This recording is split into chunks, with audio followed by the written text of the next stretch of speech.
नमस्कार दोस्तों, मेरा नाम है विश्वास। करंट अफेयर्स की नई सीरीज में मैं आप सबका बहुत बहुत स्वागत करता हूं। दोस्तों आइए हम देखते हैं अपना कल का अभ्यास प्रश्न। निम्नलिखित कथनों पर विचार कीजिए। स्वच्छ भारत कोष ट्रस्ट का उद्देश्य स्वच्छ भारत अभियान का समर्थन करने के लिए कॉर्पोरेट क्षेत्र में कॉर्पोरेट सामाजिक उत्तरदायित्व CSR धन और व्यक्तिगत रूप से तथा परोपकारी लोगों से दान एकत्र करना है। वित्त मंत्रालय ने एक समर्पित बैंक खाते में विदेशी योगदान प्राप्त करने के लिए विदेशी योगदान विनियमन अधिनियम FCRA के तहत ट्रस्ट को छूट प्रदान की है। उपयुक्त कथनों में से कौन सा सही है? ए केवल एक, बी केवल दो, सी एक और दो दोनों, डी न तो एक नहीं दो। जल्दी से बताइए इसका सही जवाब। चलिए मैं बता देता हूँ। उत्तर ए केवल एक। स्वच्छ भारत कोष ट्रस्ट का उद्देश्य स्वच्छ भारत अभियान का समर्थन करने के लिए कॉर्पोरेट क्षेत्र में कॉर्पोरेट सामाजिक उत्तरदायित्व धन और व्यक्तिगत रूप से तथा परोपकारी लोगों से दान एकत्र करना है। अतः कथन एक सही है। गृह मंत्रालय MHA ने एक समर्पित बैंक खाते में विदेशी योगदान प्राप्त करने के लिए विदेशी योगदान अधिनियम के तहत ट्रस्ट को छूट प्रदान की है। अतः कथन दो सही नहीं है। आइए देखते हैं आज का अपना पहला प्रश्न। ह्यूमन पेपिलोमा वायरस के संदर्भ में निम्नलिखित कथनों पर विचार कीजिए। यह एक सामान्य यौन संचारित संक्रमण है जो त्वचा, जननांग क्षेत्र तथा गले को प्रभावित कर सकता है। कम से कम 14 प्रकार के ह्यूमन पेपिलोमा वायरस HPV में कैंसर उत्पन्न करने की क्षमता होती है, जिनमें HPV प्रकार 16 और 18 सबसे अधिक ऑन्कोजेनिक होते हैं। उपयुक्त कथनों में से कौन से सही हैं? ए केवल एक, बी केवल दो, सी एक और दो दोनों, डी न तो एक नहीं दो।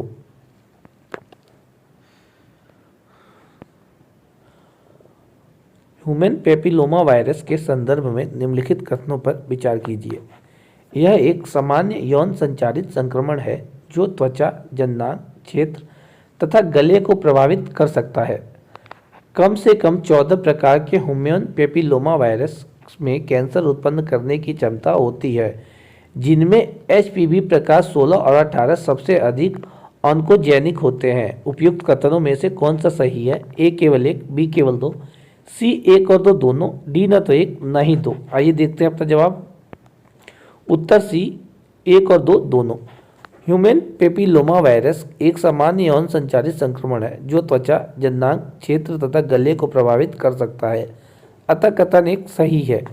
कम से कम 14 प्रकार के ह्यूमन पेपिलोमा वायरस में कैंसर होने की संभावना होती है, जिनमें HPV प्रकार के 16 तथा 18 सबसे अधिक ऑन्कोजेनिक होते हैं। अतः कथन दो भी सही है। सरकारी कार्यक्रम में कैंसर, जननांग, मत्स्य एवं प्राय होने वाले HPV उपभेदों 16, 18, 6 और 11 के कारण होने वाले संक्रमण को रोकने के लिए एक क्वाड्रीवेलेंट टीके का उपयोग किया गया है। आइए देखते हैं नेक्स्ट। त्रिपुरा जनजातीय क्षेत्र स्वायत्ता जिला परिषद TDADC के संदर्भ में निम्नलिखित कथनों पर विचार कीजिए। इसका गठन वर्ष 1950 में संविधान की 6वीं अनुसूची के तहत आदिवासी समुदाय के विकास एवं अधिकारों और सांस्कृतिक विरासत को सुरक्षित करने के लिए किया गया था। इसके पास केवल कार्यकारी शक्तियां हैं और यह राज्य के भौगोलिक क्षेत्र के लगभग 2/3 हिस्से को कवर करता है। उपयुक्त में से कौन से कथन सही हैं? ए केवल एक, बी केवल दो, सी एक और दो दोनों, डी न तो एक नहीं दो। आइए देखते हैं अपना सही जवाब।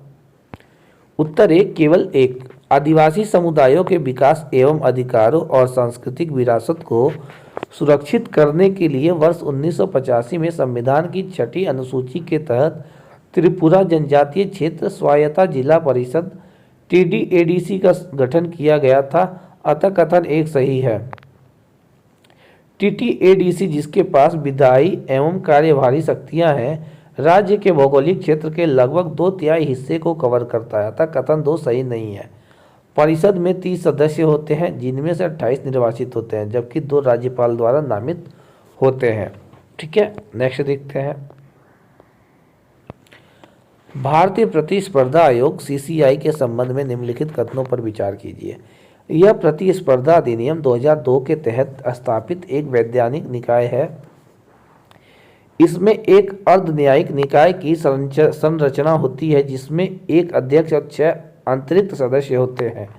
सीसीआई के सदस्यों की नियुक्ति एक पैनल द्वारा की जाती है जिसमें प्रधानमंत्री, गृह मंत्री और लोकसभा में विपक्ष के नेता शामिल होते हैं। उपयुक्त कथनों में से कितने सही हैं? ए केवल 1, बी केवल 2, सी सभी 3, डी में से कोई भी नहीं। आइए देखते हैं इसका सही जवाब। उत्तर बी केवल 2। प्रतिस्पर्धा अधिनियम 2002 के तहत मार्च 2009 में स्थापित भारतीय प्रतिस्पर्धा आयोग सीसीआई भारत सरकार का एक वैधानिक निकाय है जिसका उद्देश्य अर्थव्यवस्था में निष्पक्ष प्रतिस्पर्धा को बढ़ावा देना, उत्पादकों के लिए समान प्रतिस्पर्धा का क्षेत्र सुनिश्चित करना और उपभोक्ता कल्याण के लिए बाजार क्षमता का संवर्धन करना है। अतः कथन एक सही है। इसमें एक अर्ध न्यायिक निकाय की संरचना होती है जिसमें एक अध्यक्ष और 6 अतिरिक्त सदस्य होते हैं। अतः कथन 2 सही है। सीसीआई के सभी सदस्यों की नियुक्ति केंद्र सरकार द्वारा की जाती है। अतः कथन 3 सही नहीं है। ठीक है, नेक्स्ट देखिए। स्पीति घाटी के संबंध में निम्नलिखित कथनों पर विचार कीजिए। यह जम्मू कश्मीर के उत्तर पूर्वी भाग में स्थित एक ठंडी पर्वतीय मरुस्थलीय घाटी है। यह बृहत हिमालय पर्वतमाला के वृष्टि छाया क्षेत्र में स्थित है। यह घाटी दक्षिण पूर्व में किन्नौर जिलों, दक्षिण में कुल्लू और उत्तर में जांस्कर व लद्दाख की घाटियों से घिरी है। उपयुक्त तत्वों में से कौन से सही हैं? कितने सही हैं? ए केवल 1, बी केवल 2, सी सभी 3, डी में से कोई भी नहीं। आइए देखते हैं। उत्तर बी केवल 2। यह हिमाचल प्रदेश के उत्तर पूर्वी भाग में स्थित एक ठंडी पर्वतीय मरुस्थलीय घाटी है। अतः कथन 1 सही है। यह बृहद हिमालय पर्वतमाला के वृष्टि छाया क्षेत्र में स्थित है। अतः कथन 2 भी सही है। यह घाटी दक्षिण पूर्व में किन्नौर जिलों, दक्षिण में कुल्लू और उत्तर में जांस्कर व लद्दाख की घाटियों से घिरी हुई है। अतः कथन 3 भी सही है। आइए देखते हैं नेक्स्ट। राष्ट्रीय न्यायिक डेटा ग्रिड एनजेडीजी के संबंध में निम्नलिखित कथनों पर विचार कीजिए। एनजेडीजी पोर्टल संपूर्ण देश के विभिन्न न्यायालयों में चल रहे लंबित और निपटाए गए मामलों में संबंधित डेटा का एक राष्ट्रीय भंडार है। इसे ई कोर्ट परियोजना के चरण 2 के हिस्से के रूप में बनाया गया था जो एक केंद्र प्रायोजित योजना है। उपयुक्त कथनों में से कौन सा सही है? ए केवल 1, बी केवल 2, सी 1 और 2 दोनों, डी ना तो 1 ना ही 2। आइए देखते हैं इसका जवाब। उत्तर सी 1 और 2 दोनों। राष्ट्रीय न्यायिक डेटा ग्रिड पोर्टल संपूर्ण देश के विभिन्न न्यायालयों में चल रहे लंबित और निपटाए गए मामलों से संबंधित डेटा का एक राष्ट्रीय भंडार है। अतः कथन 1 सही है। यह ई कोर्ट परियोजना के तहत एक ऑनलाइन मंच के रूप में बनाए गए 18,735 जिला और अधीनस्थ न्यायालयों तथा उच्च न्यायालयों के आदेशों, निर्णयों एवं मामले के विवरण का एक डेटाबेस है। इसकी मुख्य विशेषता यह है कि समृद्ध डेटा को वास्तविक समय में अपडेट किया जाता है और इसमें तालुका स्तर तक की विस्तृत डेटा शामिल होता है। इसे ई कोर्ट परियोजना के चरण 2 के हिस्से के रूप में बनाया गया था जो एक केंद्र प्रायोजित योजना है। अतः कथन 2 सही है। नेक्स्ट देखते हैं। दीपोर बिल के संबंध में निम्नलिखित कथनों पर विचार कीजिए। यह कर्नाटक में स्थित मीठे जल की एक अस्थायी झील और साथ ही एक पक्षी अभयारण्य है। यह ब्रह्मपुत्र नदी के पूर्व की धारा में स्थित एक नदी आर्द्रभूमि है जो मुख्य नदी के दक्षिण में स्थित है। उपयुक्त कथनों में से कौन सा सही है? ए केवल 1, बी केवल 2, सी 1 और 2 दोनों, डी ना तो 1 ना ही 2। आइए देखते हैं। उत्तर बी केवल 2। यह असम में स्थित मीठे जल की एक अस्थायी झील है और साथ ही एक पक्षी अभयारण्य है। अतः कथन 1 सही नहीं है। यह ब्रह्मपुत्र नदी के पूर्व की धारा से मुख्य नदी के दक्षिण में स्थित एक नदी आर्द्रभूमि है। अतः कथन 2 सही है। दीपोर बिल प्रवासी पक्षियों की 200 से अधिक प्रजातियों का वास स्थान है। ठीक है, नेक्स्ट देखिए। निम्नलिखित कथनों पर विचार कीजिए। ग्रे हाइड्रोजन प्राकृतिक रूप से भू प्रॉपर्टी में पाया जाता है। व्हाइट हाइड्रोजन मुख्य रूप से कोयला या लिग्नाइट गैसीकरण अथवा प्राकृतिक गैस या मीथेन के वाष्प मीथेन पुनर्विचरण एसएमआर से प्राप्त होता है। अमेरिका, पूर्वी यूरोप, रूस, ऑस्ट्रेलिया, फ्रांस और अन्य देश सहित विश्व भर में व्हाइट हाइड्रोजन के भंडार पाए गए हैं। उपयुक्त कथनों में से कितने सही हैं? ए केवल एक, बी केवल दो, सी सभी तीन, डी इनमें से कोई भी नहीं। आइए देखते हैं। उत्तर एक केवल एक, कोयला या लिग्नाइट गैसीकरण अथवा प्राकृतिक गैस या मीथेन के वाष्प मीथेन पुनर्विचरण एसएमआर द्वारा मुख्य रूप से ग्रे हाइड्रोजन प्राप्त होता है, जिसमें आमतौर पर कार्बन गहन प्रक्रियाएं शामिल होती हैं। अतः कथन एक सही नहीं है। प्राकृतिक रूप से भूप्रकृति में व्हाइट हाइड्रोजन पाया जाता है और इसके एक आशाजनक स्वच्छ ऊर्जा स्रोत के रूप में देखा जा रहा है, जो प्राय अन्य अणुओं के साथ संयोजन में पाया जाता है। अतः कथन दो सही नहीं है। अमेरिका, पूर्वी यूरोप, रूस, ऑस्ट्रेलिया, फ्रांस, अन्य देशों सहित विश्व भर में व्हाइट हाइड्रोजन के भंडार पाए गए हैं। अतः कथन तीन सही है। शरणार्थी के संदर्भ में निम्नलिखित कथनों पर विचार कीजिए। शरणार्थी वो व्यक्ति होता है जो गंभीर मानव अधिकारों के हनन और उत्पीड़न के खतरे के कारण अपना देश छोड़ चुका हो। यह संयुक्त राष्ट्र शरणार्थी सम्मेलन और उसके प्रोटोकॉल के तहत अंतर्राष्ट्रीय सुरक्षा के हकदार थे। उपयुक्त कथनों में से कौन सा सही है? ए केवल एक, बी केवल दो, सी एक और दो दोनों, डी न तो एक न ही दो। आइए देखते हैं अपना सही जवाब। दोस्तों उत्तर सी, शरणार्थी वो व्यक्ति है जिसने गंभीर मानव अधिकार के हनन और उत्पीड़न के खतरे के कारण अपना देश छोड़ दिया है। अतः कथन एक सही है। किसी व्यक्ति को शरणार्थी के रूप में चिन्हित होने के लिए सुपरिभाषित और विशिष्ट आधार सुनिश्चित किए गए हैं, जिनकी पुष्टि करनी होती है। वे संयुक्त राष्ट्र शरणार्थी सम्मेलन और उसके प्रोटोकॉल के तहत अंतर्राष्ट्रीय सुरक्षा के हकदार हैं। अतः कथन दो सही है।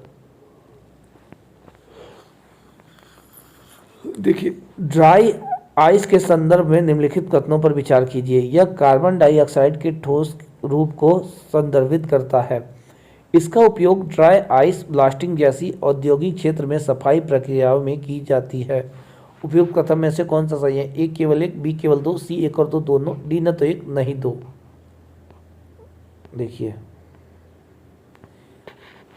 हाल ही उत्तर सी एक और दो दोनों। हाल ही में गुरुग्राम के एक रेस्टोरेंट में ड्राई आइस शुष्क हिम को माउथ फ्रेशनर समझकर उसका सेवन करने से एक गंभीर घटना हुई, जिससे इस पदार्थ की घातक प्रकृति का पता चला। ड्राई आइस कार्बन डाइऑक्साइड के ठोस रूप को संदर्भित करता है। अतः कथन एक सही है। इसका उपयोग साधारणतः शीतलन एजेंट के रूप में आइसक्रीम, डेजर्ट आदि जैसे खाद्य उत्पादों के लिए किया जाता है, किंतु इसका उपयोग उचित तरीके से न करने की दशा में यह गंभीर स्वास्थ्य जोखिम उत्पन्न कर सकता है। नेक्स्ट देखिए, यह कार्बन डाइऑक्साइड गैस में परिवर्तित हो जाता है, जो बड़ी मात्रा में श्वसन के माध्यम से शरीर में प्रवेश कर सांस फूलना, हाइपरकेपनिया और अन्य गंभीर जटिलताएं उत्पन्न कर सकता है।